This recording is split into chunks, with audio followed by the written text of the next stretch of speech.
What's up mga guro at mga mag-aral? Ako muli ang inyong online teacher, Sir Franco, para sa panibagong aralin sa life and career skills. Narito na tayo sa ikalawa sa huling lesson para sa quarter 3. Ang topic natin ay ang wellness at work and beyond, life skills through physical fitness. Sa lesson na ito, pag-uusapan natin kung paano nakakatulong ang physical fitness hindi lang sa katawan, kundi pati sa mental health, productivity at work-life balance. Hindi lang ito tungkol sa exercise. Ito ay tungkol sa kung paano ka nagiging masanda sa school, work at immersion at sa totoong trabaho.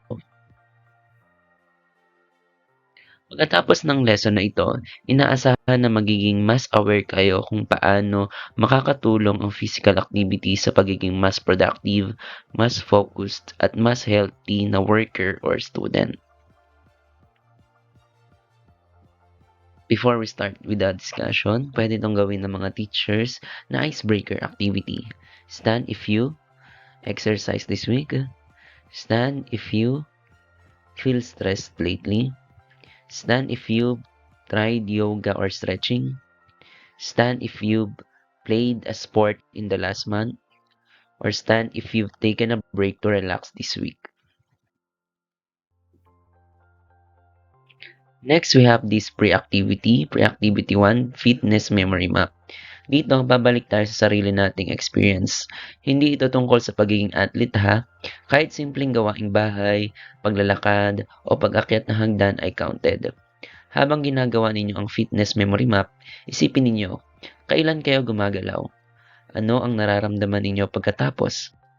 Mas nagiging alert ba kayo o mas kalmado? Dito natin makikita na ang wellness ay nagsisimula sa awareness. Another pre-activity, matching game, physical activity and benefits. Parang simpleng matching game lang ito pero mahalaga. Kasi sa workplace, hindi mo lang basta gagawin ang isang bagay. Dapat alam mo rin kung bakit mo siya ginagawa. Kapag alam mo ang benepisyo, mas nagiging intentional ka sa pag-aalaga sa sarili mo. So what you're going to do is to match the physical activity with its correct benefit. Now let's proceed to the discussion part of this discussion video. What is work-life balance? Work-life balance is the state of equilibrium where a person's professional demands and personal life are equally prioritized. Achieving this balance is crucial for an individual's well-being and is also essential for long-term employee performance. When people can manage their work and personal lives effectively, they experience numerous positive effects, including reduced stress and burnout, a heightened sense of well-being, and an overall more fulfilling life. Work-life balance refers to the ability to manage your time and energy between work or school responsibilities and personal life in a way that promotes overall well-being. It means not being overwhelmed by work and still having time for rest, relationships, hobbies, and health. Ang work-life balance ay hindi ibig sabihin na tamad ka sa trabaho. Ibig sabihin, marunong kang mag-manage ng oras. May panahon ka sa trabaho, pero may oras ka rin sa pahinga, pamilya, at sa sarili mo. Bakit nga ba mahalaga ang work-life balance? Without balance, people may experience stress, burnout, poor health, and reduced productivity. But with balance, they feel more energized, focused, and fulfilled. For organizations, supporting employees in this endeavor is key to cultivating a healthier and happier workplace. Companies that prioritize this balance not only help prevent employee burnout but also foster an environment where employees are more motivated, engaged, and ultimately more successful. Kapag walang balance kasi, madaling mapagod, ma-stress at mawalan ng gana. Pero kapag may balance, mas energized ka, mas alert at mas productive, sa school man yan o sa trabaho. Work-life balance in the workplace. Creating a healthy work environment goes beyond just offering flexible hours. It involves a holistic approach that addresses employees' physical and mental health. Kaya maraming kumpanya ngayon ang nagbibigay halaga sa wellness. Alam nila na healthy employee is equivalent to productive employee. Let's discuss now what is workplace wellness. Ang workplace wellness ay hindi lang libre sa snacks o fun activities. Ito ay kabuang pag-aalaga sa pisikal at mental na kalagayan ng mga empleyado. What are the best practices for workplace wellness? Ang isang healthy workplace ay yung may malasakit sa katawan at isipan ng empleyado, hindi lang sa output. Ito ay may mga health programs, mental health support, at encouraging movement. First, we have prioritizing physical health. Sa promoting physical health, it encourages physical activity by offering on-site fitness classes, gym memberships, or wellness screenings. It also include providing healthy snacks and meals and host seminars on nutrition to help employees make better choices. Kapag inaalagaan ng kumpanya ang physical health ng mga empleyado, mas bihira ang sick leave at mas ganado ang lahat. Another one is supporting mental health. Offering access to best professional counseling services and implement stress management programs such as yoga or meditation classes. It cultivates a culture of open communication where employees feel comfortable discussing mental health issues without fear of stigma. Importante rin ang mental health. Kapag maayos ang isip, mas malinaw ang desisyon at mas maganda ang performance. And of course, encouraging movement through physical activity and daily routine. Try to include short physical activities throughout the day, such as stretching, walking, or light exercises. This helps reduce stress, improve focus, and boost overall well-being. Examples include starting a morning with a 5-minute stretch, take short walking breaks between tasks or meeting, or doing desk-friendly exercises like shoulder rolls or leg lifts, trying a quick yoga or mobility session during lunch, and ending your day with a relaxing stretch to unwind. Here are other examples of simple daily movement. Sa work immersion, kahit break time, pwede kang maglakad-lakad o mag-stretch para hindi mabigat ang pakiramdam buong araw. Next is encouraging work-life balance. Companies must provide flexible working hours, remote work options, or job sharing opportunities to accommodate personal needs. Ang flexibility sa trabaho ay nakakatulong para mas maayos ang balance sa trabaho at personal na buhay. Setting boundaries. Define and promote clear working hours. Discourage after-hours work to ensure employees can truly disconnect and recharge. This is particularly important for remote work policies to maintain a clear separation between work and home life. Hindi healthy ang palaging on. Importante ang pahinga para makabawi ang katawan at isip. Time off and breaks. Actively encourage employees to use their vacation days and personal time for relaxation. Promoting regular, short breaks throughout the day can also help prevent burnout and boost productivity. Tandaan, ang pahinga ay hindi katamaran. Ito ay investment sa sarili. Implement effective time management and support system. Teach time management. Train employees on skills like prioritization and delegation to help them manage their workloads efficiently and prevent feeling overwhelmed. Provide support system. Offer resources like child care subsidies for working parents or employee assistance program that provide support for personal and family issues including financial or legal advice. And encourage personal growth. Support employees' professional development through mentorship and training programs. Foster an environment where personal interests can blend with professional growth, for example, through team building activities or wellness workshops. And also, we can integrate physical activity into the workplace. Physical activity is a powerful tool for enhancing employee health and productivity. Incorporating fitness into the workday can lead to numerous benefits for both employees and the company. Ang physical activity ay parang reset button. Pag gumalaw ka, mas gumagaan ang pakiramdam at mas lumilinaw ang isip. Ito ang role ng physical activity in work-life balance.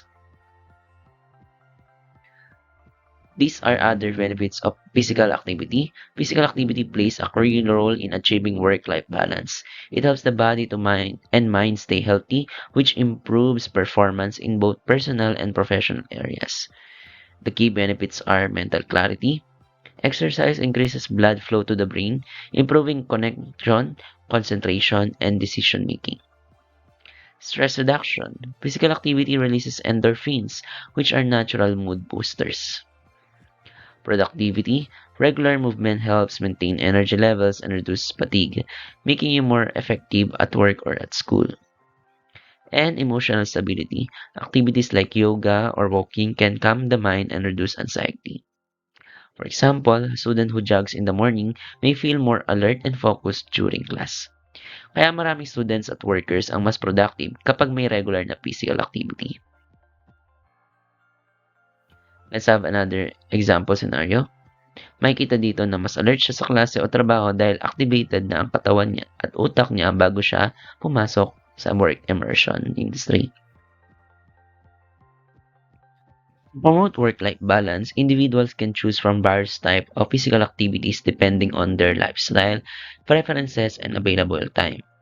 It can be simple exercises, structured routines, sports, or leisure activities. Hindi isa ang paraan para maging active. Depende ito sa lifestyle at preference mo na rin. These are low-intensity activities that require minimal time, space, or equipment.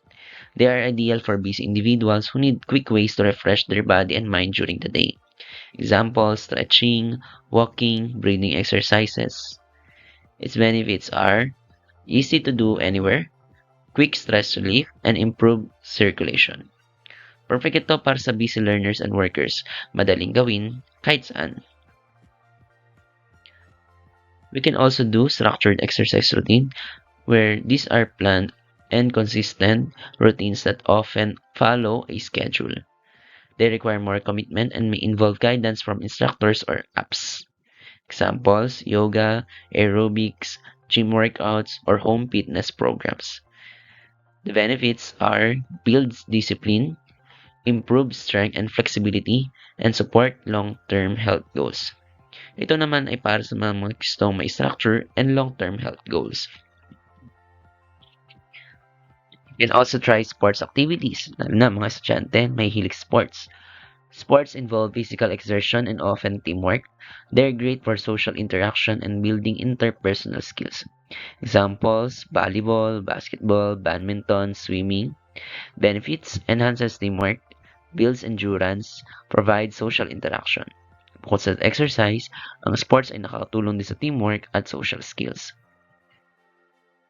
Leisure activities. These are enjoyable activities that combine movement with relaxation.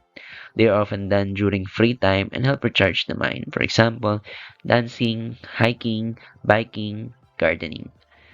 Its benefits are combines fun with movement, reduces mental fatigue, and encourages creativity. Hindi kailangang seryoso palagi. Pwede rin maging fun activities na may galaw. Why workplace fitness matters? Kapag healthy ang ating katawan, mas consistent ang performance natin sa trabaho. Even 15 to 30 minutes of physical activity a day can make a big difference in how you feel and perform. It enhances the productivity and performance. Regular physical activity boosts cognitive function, leading to improved concentration, better memory, and greater efficiency. It reduces absenteeism and healthcare costs. Encouraging exercise helps mitigate the risk of health issues, resulting in fewer sick days and lower healthcare costs for the company. Improved mental health. Exercise releases endorphins, which are natural mood elevators, and helps reduce stress hormones. This contributes to a positive working environment and mental well-being. Increase engagement and morale. When employers show they care about their employees' health, it fosters loyalty, engagement, and a sense of camaraderie.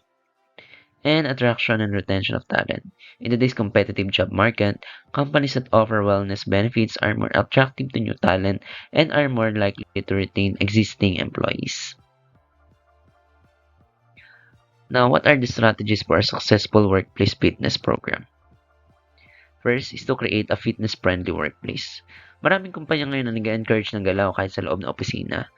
This could include providing on-site fitness facilities, encouraging regular movement breaks, and promoting the use of the stairs over elevators. Promoting a culture of wellness. Kapag leaders ang unang gumagalaw, mas naiengganyo ang mga empleyado.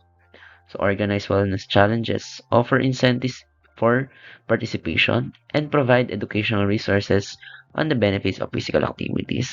Diba? Malay nyo yung inyong mismo supervisor, o manager, or principal, yun ang muna. So, syempre, maiinggan nyo ka rin na gumawa ng physical activity. Offer a comprehensive approach. Offer diverse program. Cater to different interests and fitness levels by organizing group classes. For example, yoga or Zumba. Offering access to personal trainers or providing virtual fitness options for remote employees. Incorporate fitness into daily routines. Suggest simple changes like walking, meetings, surge challenges or stair challenges, or providing amenities like bike racks and showers to support active commutes. Lead by example. Encourage company leaders to actively participate in fitness initiative to set a positive example, katulad ng sinabi ko kanina. Allow flexible scheduling so employees can fit exercise into their routines without compromising work responsibilities. By implementing these strategies, organizations can create a workplace culture that not only supports a healthy work-life balance, but also foster a more engaged, productive, and happy workforce. Let's apply this in a work immersion scenario. Interns are encouraged to stretch during breaks and work during lunch. Simple lang, pero malaking tulong sa energy at focus ng mga interns. Now it's time for activities and assessment that can be adapted in classroom environment. Activity 1, my wellness plan. Dito nyo i-apply ang lesson sa sarili ninyong gagawing physical activity routine. Activity 2, workplace wellness scenario. Parang real workplace, identify good and poor wellness practices. Mag-isip kayo kung anong tama at mali. Activity 3, wellness strategy swap. Sa totoong workplace, hindi ka nag-iisa, may teammates ka. Kaya mahalaga ang sharing ng strategies. Pwedeng ang wellness habit mo ay gumana rin sa iba. Dito pumapasok ang collaboration. Wellness is not just personal, it can be shared. Activity 4, weekly wellness plan. Create a simple weekly wellness plan. Hindi sapat ang alam ko na, kailangan may plano para maging matagumpay. Kahit 15 minutes lang per day, malaking bagay na yan. Ang mahalaga ay realistic at kaya mong panindigan. Okay, yun yung tamang word dapat. Hinto rin ay ginagawa ng mga professional planning for sustainability. Now, let's proceed to multiple choice assessment. 1. Which activity best supports work-life balance? C. Taking short walking breaks. 2. Which benefit of exercise improves focus? B. Mental clarity. 3. Which activity promotes teamwork? C. Playing sports. 4. An employee experiences low energy and difficulty concentrating in the afternoon. What weekly wellness strategy could they apply to restore focus and productivity? E. Do light stretching or walking. An employee feels isolated and stressed. The company wants to promote social wellness through physical activity. What should they organize? C. Group activities like Zumba or team sports. Now, for the performance task, pwede itong suggested na gawin para sa mga student. So, demonstrate your understanding of how physical activities contribute to work-life balance by choreographing and performing a short dance that integrates movements inspired by various types of physical activities. So, dito ay sasayaw kayo. 1 to 2 minutes na sayaw lang. So, dapat maipakita yung simple physical exercises like stretching and walking. Pwede rin yung mga structured exercises like may mga yoga pose na ipapakita or aerobic steps. Pwede rin magpakita kayo ng sports-inspired movement like parang nagba-basketball dribbling, parang nagpapasa sa volleyball, or leisure activities. Pwede nyo ipakita yung inyong, syempre, dance moves since ito nga ay choreography. So, pwedeng gumamit ng mga costumes, props, and of course, background music. And para sa background music, ito yung mga sample library songs for promoting physical activity and work-life balance na pwede nyong gamitin. So we have here songs about exercise and motivation. Eye of the Tiger by Survivor. Classic anthem about perseverance and pushing through challenges. Perfect for workout staying focused. So talagang para ma-imbibe ninyo yung gagawin yung activity, mas maganda na talagang pati yung kanta is aligned sa gagawin. Stronger by Kanye West emphasizes becoming stronger through effort and resilience, ideal for both physical and mental empowerment. Work It by Missy Elliott, fun and energetic. This track encourages movement and confidence, often used in dance workouts. Uptown Funk by Mark Ronson featuring Bruno Mars, a funky upbeat song that makes you want to move, great for leisure activities and cardio routines. Or Can't Stop the Feeling by Justin Timberlake promotes joy and movement, aligning with the emotional benefits of physical activities. So ano pa yung mga naiisip nyong kanta? Yung usual bang panzumba, yung daling-dale? Okay, ano pa ba yung Girl in the Mirror? Ayan, so marami naman mga kanta na pwede nyong pagpilian. You can also use this song that reflect balance and wellness. Let's Get Physical by Dua Lipa, a modern take on movement and energy, great for high-intensity routines and promoting active lifestyles. Work by Britney Spears encourages dedication and hard work to achieve goals, mirroring the discipline of structured exercise. Ito, Believer, pang workout talaga to eh. Imagine Dragons talks about transforming pain into strength, ideal for routines that build resiliency and mental clarity. And Wake Me Up by Avicii combines uplifting beats with reflecting lyrics suitable for leisure activities like hiking or cycling. Or On the Floor, ayan, talagang pangsayaw, Jennifer Lopez featuring Pitbull, a modern dance anthem that promotes movement and celebration, perfect for balancing work with fun. Kaya yung mga, yung Milo Champion Dance pa yun, o yung DepEd na sayaw, diba? O yung palarong pambansa, yung trending, pwede yan. So, para masabayan ninyo yung steps with an engaging song as well. So, for key takeaways in this lesson, hindi kailangan malaki agad ang kailangan gawin. Kahit small steps araw-araw, malaking epekto na sa kalusugan at trabaho because small actions matter. For your final reflection, reflect on this question. How can physical activity help you balance work, school, and personal life? Isipin ninyo kung paano nyo ito magagamit hindi lang ngayon kundi sa future career nyo. Reflection ang susi sa lifelong learning. Kapag naiintindihan mo kung paano ka natutulungan ng physical activity, mas nagiging intentional ka sa pag-aalaga sa sarili mo, hindi dahil utos, kundi dahil alam mong mahalaga. So reminder, stay active, stay balanced, stay productive. Remember, ang healthy body and mind ay susi sa success sa work at beyond. Andiyan nagtatapos ang ating discussion video. Maraming salamat sa development team kung saan ibinasa ang ilang bahagi ng discussion video nito. Muli, akong inyong online teacher, Sir Franco. Maraming salamat sa inyong panonood.